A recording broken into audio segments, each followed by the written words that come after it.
Okay, I'm back. In my last video, I showed you guys how my engine blew up due to timing belt failure, and how I bought a new engine that was slightly built, and then I'm also going to be rebuilding that engine. So I got a whole bunch of parts laying around, and I'm going to go ahead and show those parts real quick. I showed the valve train last time. This is most of the bottom end parts. We're going to do the quick comparison and then the weight again.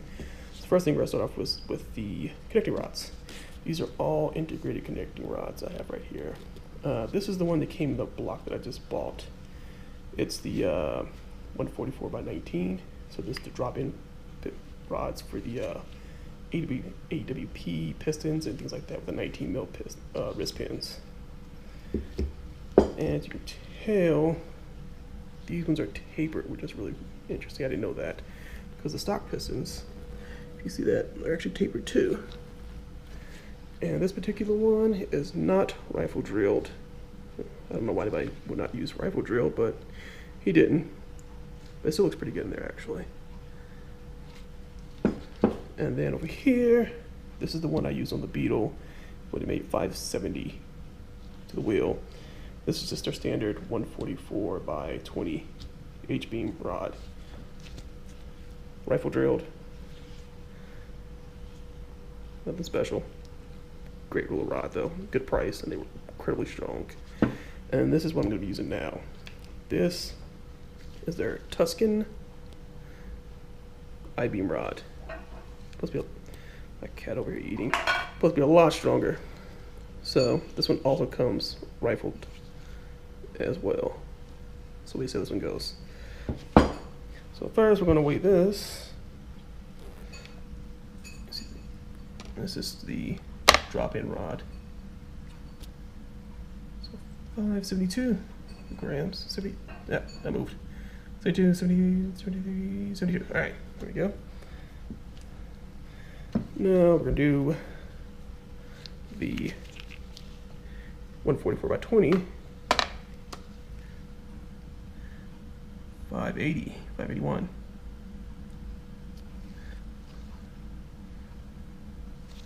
Yeah, let's do that sucker again. It's being retarded. There we go.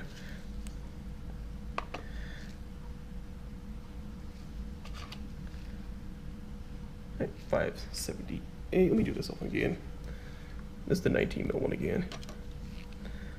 574. Alright, 578. And now we're gonna do the I-beam rod, which is supposed to be lighter, they say. So we're at 570. Yeah, right, this isn't lighter. Exact same weight. Interesting. Alright. 573. Oh, that's not what I was expecting at all. 578. Yeah, it's a little bit lighter, I guess. 570. So it's a little bit lighter than the other 20 mil wrist pin one, which I guess makes sense. This has quite a bit off the top of it, but this is a lot larger rod though, if you actually look at it. But it is thinner, I guess, from the top part. Alright, and there you go. That's what I was expecting. I thought the I-beam would be a little lighter than the H, but it is lighter than the other one that's meant to match the other 20 mil wrist pin. And then over here, I've got the wrist pins. This one is the Tool Steel CP piston wrist pin. You guys see that? And then this one is the one I was using. This is JE. This is their mild steel wrist pin. And this is the OEM 19 mil wrist pin that comes with the AWP pistons. So we're gonna do the weight again. So here's the OEM one, 19 mil, 74 grams. JE, mild steel, 20 mil, 97. Oh, that's significantly heavier. 96, 97. That's quite a bit heavier. And then the CP, which I've heard is actually a bit lighter. It feels lighter too, actually, than the JE. This is actually tool steel, so 90. Yeah, a little bit lighter. And as to be expected, the OEM is quite a bit lighter because it's a 19mm wristband, so it makes sense. Then on to the pistons. This is OEM AWP piston, JE piston, and this is my new CP piston that we're running. This one's 81, obviously, millimeter. This one's actually 82, a little bit larger, and this one's 81 also. So this one has a little more weight on it, I'm assuming. Let's do that. And these are all about 9.5 to 1-ish compression ratio. So first we'll do the OEM one with the rings on it. And this one weighs 339. Alright. Next is the JE piston. Like I said, this one's 82 millimeters, so it should be a little bit heavier. 333. Alright. These are pretty dang good pistons. And now the new fancy ones, the CP. Only upgrade because I'm going to try something different. Got these from Pack Parts. Goofy. And these are 294.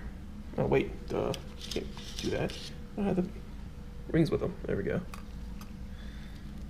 314. Okay, still lighter. All right.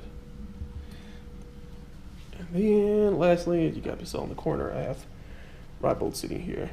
So these all had the ARP 2000s in them. Let me pull it out real quick.